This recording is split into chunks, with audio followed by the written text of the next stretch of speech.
بسم اللہ الرحمن الرحیم۔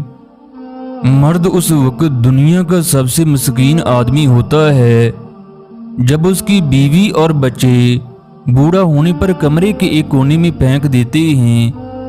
جب مرد کسی عورت کو چھوڑنا چاہے تو اس کے بولنے کا انداز بدل جاتا ہے۔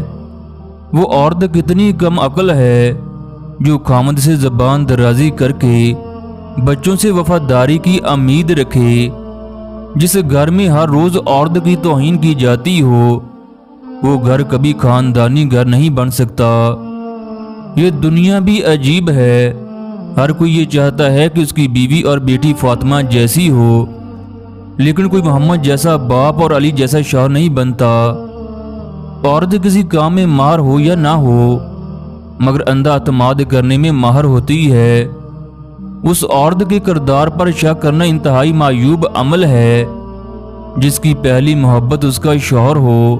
عزت دنیا کی سب سے مہنگی چیز ہے، ایک بار چلی جائے تو یہ عرش سے اٹھا کر فرش پر لے آتی ہے۔ جو شوہر بیوی کو عزت دے وہ رن مرید نہیں بلکہ اچھی تربیت کا مالک ہوتا ہے۔ گھر کا سکون عورت کی زبان میں چھپا ہے، اگر عورت چاہے چند ہی سیکنڈ میں گھر کو بے سکون کر سکتی ہے۔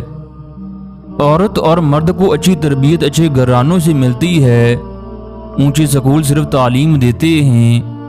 جو عورت زیادہ بولتی ہو وہ احمق ہوتی ہے، وہ اپنے گھر میں خوشحالی نہیں لا سکتی۔ جو عورت ہر وقت چپ اداس رہتی ہو وہ پریشان ہے، اسے محبت کی ضرورت ہے۔ جو عورت آہستہ آہستہ بات کرے اس کے اندر حیا ہوتا ہے، ایسی عورت وفادار ہوتی ہے۔